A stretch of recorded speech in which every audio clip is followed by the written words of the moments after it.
Hello and welcome to Cooking the Books with Heather. As you may be able to tell, I'm feeling a little bit under the weather today. My voice doesn't always sound like this right now. I don't know why it does right now. Whatever. It's Friday, so we're filming on a weeknight, which is unusual for us. But it's kind of a rainy day, and I kind of wanted pizza. And we're having pizza night from Allison Roman's Nothing Fancy. And we are going to be using the focaccia dough from the overnight focaccia tonight, which we made previously. So I'll link that up there. I made that last night. It was in the refrigerator. I took it out a little while ago just to kind of have it coming back up to room temperature. Made it up through step 3 and just let it rise in the refrigerator overnight. So we have that already done. But now we're going to be making a pizza sauce, which is in this recipe. There are 2 different pizzas that that she does here, and I think one of them she says to use this basic tomato sauce on.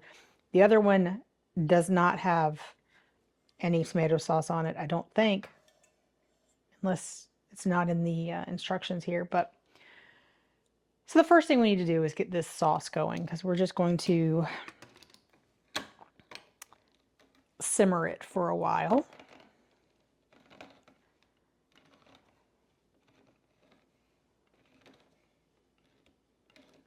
And for this, I have a can of whole peeled tomatoes. These happen to be San Marzano style, I think. San Marzano style tomatoes are in it. I'm going to just put it in my pan. Try not to... I'll get all of that sauce out in just a minute. But we need to crush these by hand, and it is going to make a mess. So I'm going to try my best not to make a mess. But so I'm just going to stick my hands in and crush the whole tomatoes. This is how my dad put tomatoes in his chili all the time, so I'm pretty used to this, and I know how to be a little gentle with it so that it does not get all over you and the counter and your book and everything. So usually at least one of them sprays me, so I think I did a pretty good job that time, but I did get some on my counter from the can. That's okay. So we're going to add some crushed garlic cloves. I basically just hit them with my knife. They didn't crush as much as some of them do, but it'll be fine. And we're going to add some olive oil to this.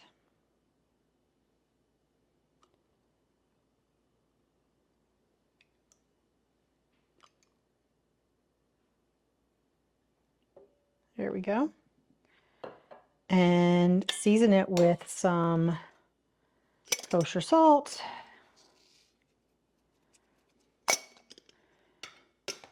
And some black pepper.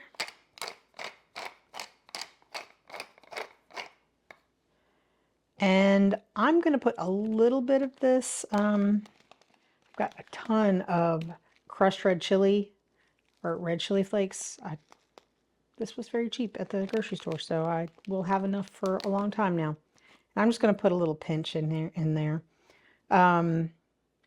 So we're going to put this on the stove over medium heat and just let it simmer. She says until it is slightly less saucy than it was when you started, 15 to 20 minutes. So once it comes up to a simmer, I'll keep an eye on it, 15 to 20 minutes. So we're going to do that right now. So this is our focaccia dough. I'm going to keep these because I'm going to need to cover it for its next rise. But I'm going to cut this sort of roughly in half. It's still pretty cold, but it definitely got a good rise.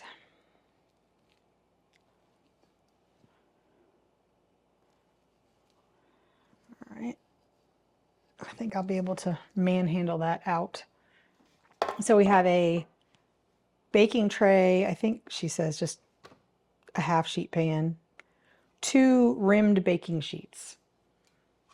So we're going to do 1 in each. Putting olive oil down on the bottom. And spread that all around.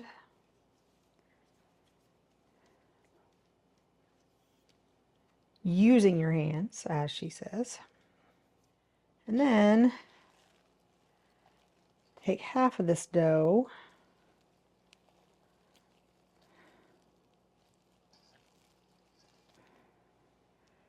and move this out of my way. We're going to coax this to try to fill as much of this pan as we can. Now, when we made the focaccia, we used the whole dough for one of these pans. So that is interesting. Doesn't have to completely fill it, but you do want it to stretch and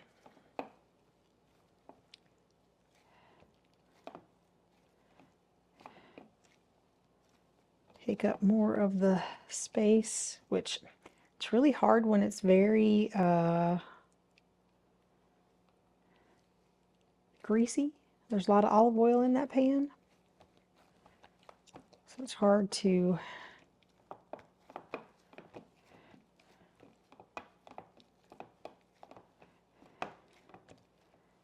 get it to actually stay stretched out. That is just going to have to be what it is, because I don't think I can do a whole lot better than that on this pan with this dough. So, okay. Now I'm going to put a piece of plastic over this and let it sit for 30 to 45 minutes. So plenty of time for our sauce to finish. Oh, I'm supposed to put olive oil on it first. I'm gonna have to wash my olive oil bottle. Drizzle it with olive oil and then put this on. Okay, whatever. All right. Good enough. Now I have to do the other one. Okay, now we're going to talk about our ingredients. The first, this is not for the first one. The first one is pretty simple. The first one she says is just a pepperoni pie. That's what she calls it. I have some pepperoni here that I've sort of weighed out to make sure I put enough on there. But there's a range, and she says you could also use soppressata, coppa, or other spicy cured meat. We just happen to have some pepperoni that we need to use up. So I've got that. I've got some shredded mozzarella cheese. It could be also thinly sliced if you prefer. I had some to use up, so that's there. I'm probably not going to put this on this one, maybe half. But I've got some red onion here, thinly sliced. She says you could use yellow as well. Also olive oil for drizzling and flaky sea salt, which I need to go get. Let me go get that. So I have some Malden sea salt that I happened to find and have, so we'll use that. So that is sort of the first pie, is just basic pepperoni pie. The other one is called a lemony greens pie. And so it also, I'm definitely going to use these onions on that pie. I might put a few on the other one. But for this one, we need some ricotta cheese. This is whole milk ricotta cheese, and I believe, yes, I'm supposed to season this with salt and pepper. The sauce is smelling really good. A little bit of salt, a little bit of pepper. I really like ricotta on my pizza, so I'm looking forward to this one. I don't know if my kids will like it, but it'll be fine. So there's that. It's just seasoned with salt and pepper, and that's it for that ingredient. We also need some kale, so there's greens on this. I have washed and torn the kale into 2-inch pieces, just small pieces, and they are in my salad spinner here. So I've got that, and we need to massage this with olive oil and season it with salt and pepper. So I'm going to need a big bowl for that.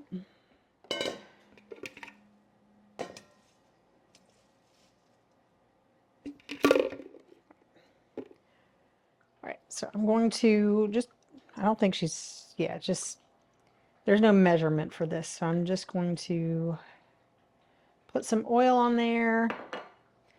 And I'm going to go ahead and put the salt and pepper, although she kind of says massage it with the oil and then season with salt and pepper.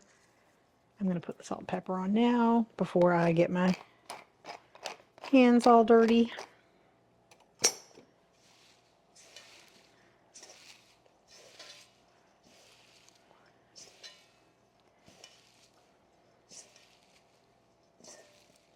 This seems like a lot. I might end up making a little bit of a kale salad with whatever's left. If I don't put it all on the pie, we'll see. But kale will hold for a while, even massaged. It will keep its sort of crunchiness and not get all yucky like a lot of other greens would. So we've taken care of that part.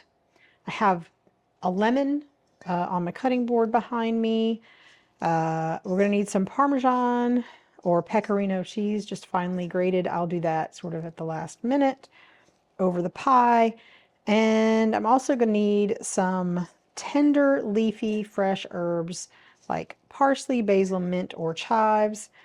We have a lot of parsley, and we have some mint already, even though it is only March. That's good.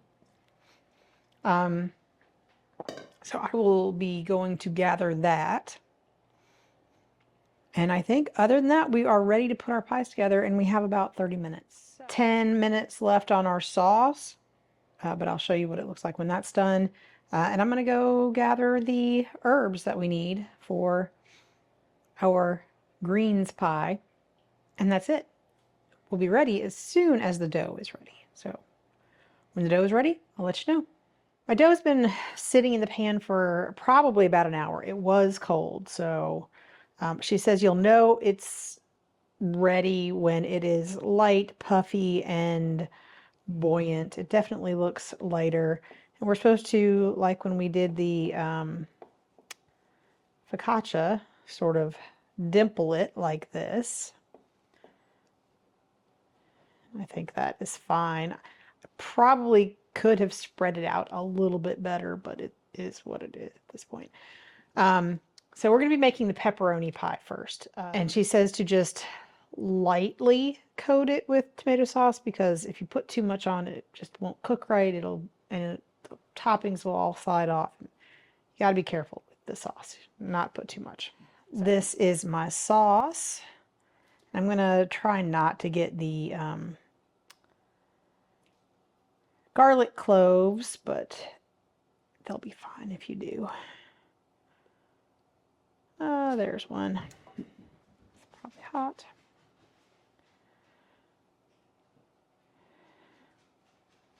All right, so now I'm going to kind of spread it just a little bit. I think that will probably be plenty of sauce.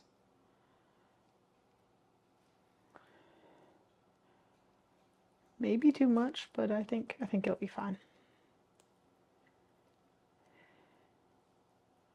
Expecting this to be kind of like a pan pizza, much thicker dough than a standard pizza.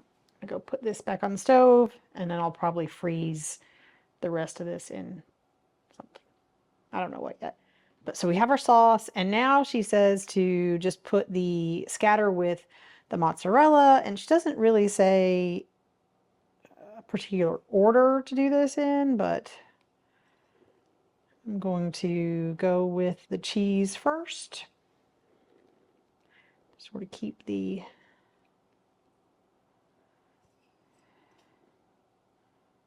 toppings on there.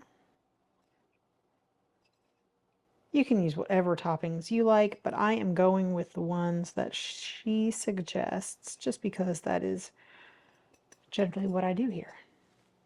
Got quite a lot of this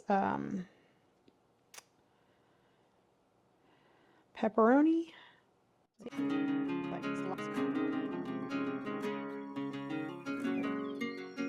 That's fine.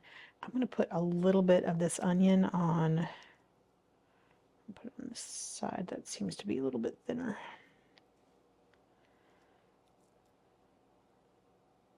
Because I like it. I really liked it on the focaccia. Okay, now we're supposed to drizzle, especially the crust, with more olive oil. Here we go, a little bit over all of it. And then some flaky sea salt, but I'm gonna wash my hands first. Trying not to get salt all over my fingers.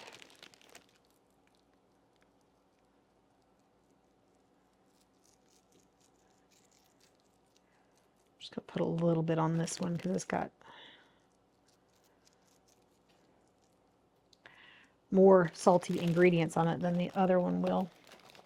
So my oven is heated to 450 degrees. I'm going to put this in the middle. I do not have my pizza stone in. She does not say to do that, so I didn't. We'll see if I think it needs it when it's done. But she says this will take between 30 and 35 minutes. And we do have to rotate it in between. So what I'm going to do is I'm going to put it in. I'm going to set a timer for 15 minutes. And when that 15 minutes is up, I'm going to turn it around and put my other pie in for the last part because I think I can fit it all in my oven. We'll see. So there's the pepperoni one. I'll be right back to make the other one. Here's my other dough, which I feel like I did a worse job on, but that's okay. Here we go.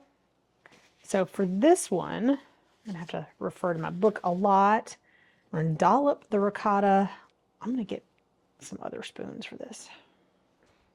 So we're gonna dollop this on here. I ended up getting, mine was called ricotta con latte, I believe, and it seems really smooth compared to some.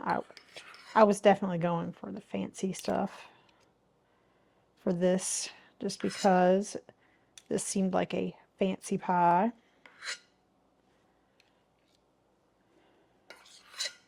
Which doesn't say how big of a dollop to go here. But a little bit.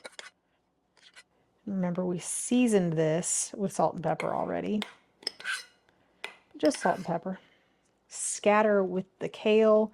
I don't think we're going to get all of this kale on here, but it will sort of cook down, and I expect it at that really high temperature to maybe even get kind of like kale chips, which might be what I do with the rest of this. Just bake it until it's kale chips. So I am definitely putting onions on this one though.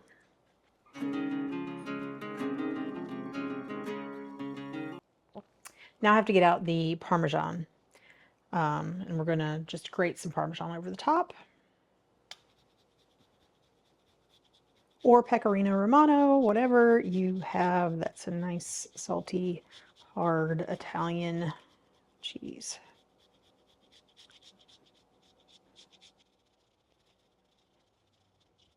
Drizzling with some more olive oil, especially around the crust.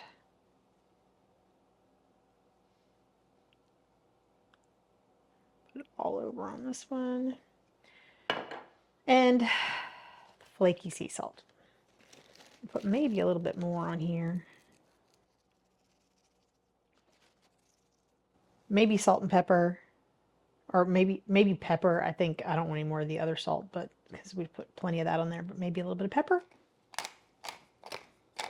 Here we go. And when this comes out, we'll have to finish it with the lemon and some herbs. Yep. And maybe a few anchovies. I'm not putting on any anchovies, but I do have some roasted garlic that we might put on there.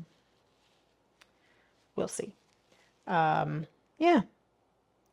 So in 15 minutes, I'll put this one in, and then we'll show you what they both look like when they're all done, and show you what we have to do with this after it comes out. I think when it comes out, the you could put, when the other one comes out, you can put Parmesan on it, or nutritional yeast, chopped Calabrian peppers, or just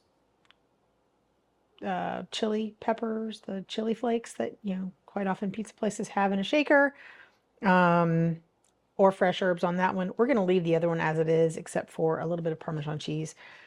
So this pizza was in the oven for almost exactly 30 minutes. The last 5 minutes, I put it on the top rack since I was trying to do two at once. I had put it underneath the other one. And anyway, so looks good. Looks completely done to me. Nice and brown. Some of the pepperoni kind of slid. I think this side rose more. All we're going to do now is hit it with some of this freshly grated Parmesan, and we're going to let it cool just a little bit before we cut it and eat it. So I'm going to take some pictures of this one, and then when the other one comes out of the oven, I'll show you what we need to do with that one.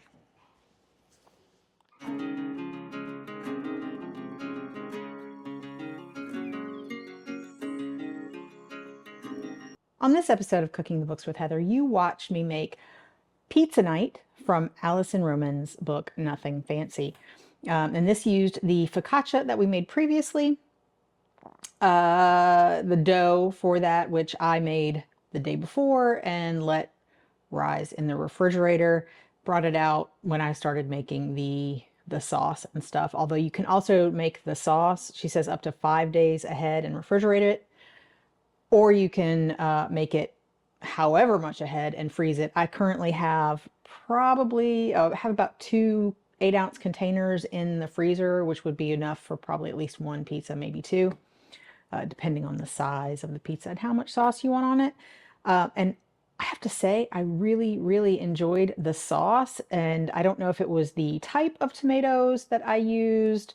I felt like they were in a good sauce. It wasn't super thin. Like sometimes you get those whole tomatoes in a really sort of thinner sauce. This was a really thick tomato sauce already.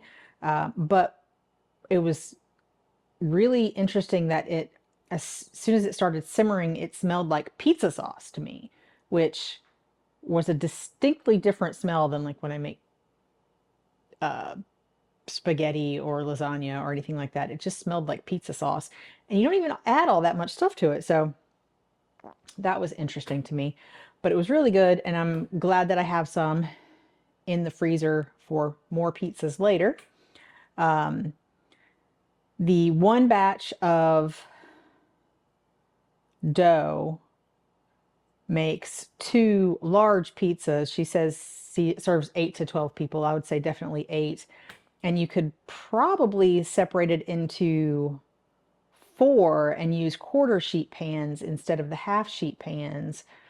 And if you want to make different types of pizza, if you want to make, 4 different topping variations, that would be good. Yeah, I would definitely do that, especially since my kids generally like different stuff on their pizza than me. Like they are a pineapple on pizza. They're pineapple on pizza kids. So if you hate that, let me know. But they love it. And you can make any kind of pizza out of this, but it will be a thicker pan pizza type crust. It was delicious.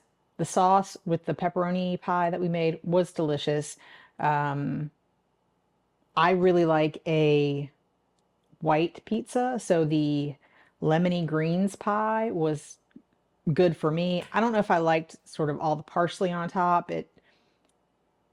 Just wanted to fall off, honestly, but whatever. I might arrange the toppings a little bit differently and put the onions down before I put the greens on, put the greens on last, but you can do whatever you want with this. And it's a really easy dough that doesn't take a lot of kneading or a lot of, you don't even have to dirty up your mixer.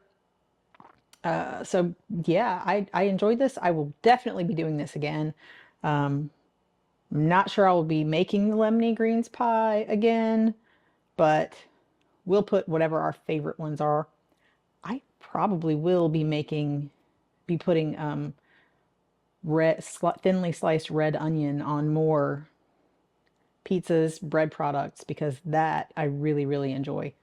Kids, not so much. Husband, meh. But I really enjoyed it, so I will do it. Anyway, I wanted to make a note here, though, that she says you can add freshly grated Parmesan afterwards. Roasted garlic. I had some left over from. We made some from one of the cookbooks. I'll find the recipe and put it up there. And so we had some in the refrigerator. That was really good on the lemony greens pizza. Roasted garlic and olive oil. Great. You can use spicy Calabrian peppers. You can use oregano, dried or fresh. That also gives it a great pizza flavor, in my opinion. You could put nutritional yeast on there if you don't want to use, real cheese, or it's a good sort of cheesy flavor without the actual dairy. So you could make it cheese free using other things, obviously, than the mozzarella or the ricotta, or anchovy fillets, which is the other way. Add some meat to it. We're not really anchovy. I like anchovies, not on pizza. I really love a Caesar salad and anchovies in things like puttanesca, but it's not something I really want on my pizza. But if you do, feel free to add those after it comes out of the oven. And I just want to make sure I got that in here because those are the optional post-baking toppings. Anyway, if you've enjoyed watching me make this, please give me a thumbs up, hit the subscribe button, share this with your friends, and come back and watch me make something else next week.